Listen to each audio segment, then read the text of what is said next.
চিত্রনায়িকা পরিমণির বিরুদ্ধে এবার গৃহকর্মীকে মারধরের অভিযোগ উঠেছে। পরিমণির 1 বছরের মেয়ে সন্তানকে খাবার খাওয়ানোকে কেন্দ্র করে মারধরের এই ঘটনাটি ঘটেছে। এই ঘটনায় ভুক্তভোগী গৃহকর্মী পিঙ্কি আক্তার ঢাকার ভাটারা থানায় একটি সাধারণ ডায়েরি করেছেন। গত বৃহস্পতিবার 3 এপ্রিল এইচডিটি করেন পিঙ্কি আক্তার। ভাটারা থানার অফিসার ইনচার্জ মোহাম্মদ মাজহারুল ইসলাম ডিডির বিষয়টি নিশ্চিত করে বলেন, চিত্রনায়িকা পরিমণির বাসায় এক গৃহকর্মীকে নির্যাতনের অভিযোগ উঠেছে। এ বিষয়ে ওই গৃহকর্মী থানায় একটি জিডি করেছে। বিষয়টি আমরা তদন্ত করে দেখছি।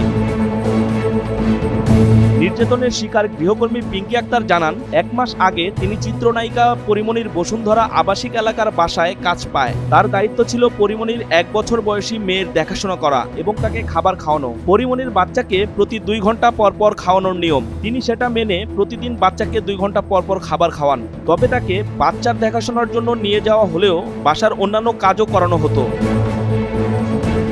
ভুক্তভোগী গৃহকর্মী জানান, গত 2 এপ্রিল বাচ্চার খাবার খাওয়ানোকে কেন্দ্র করে পরিমণি গৃহকর্মী পিঙ্কিকে তুই-তোকারি করে অকথ্য ভাষায় গালিগালাজ শুরু করেন। ক্রমাগত থাপ্পড় দিতে থাকেন এবং মাথায় জোরে জোরে আঘাত করতে থাকেন।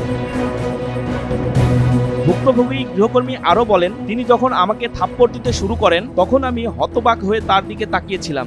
আমি ভেবেছিলাম তিনি হয়তো 2-1টি থাপ্পড় দিয়ে থেমে যাবেন, কিন্তু তিনি থামলেন না। উল্টো আমার মাথায় আরও জোরে আঘাত করতে থাকলেন। তার মারধরে আমি 3 বার ফ্লোরে পড়ে যাই। এরপর তিনি আমার বাম চোখে অনেক জোরে একটি থাপ্পড় মারেন। এই থাপ্পড়ের কারণে আমি এখনো বাম চোখে কিচ্ছু দেখতে পাই না।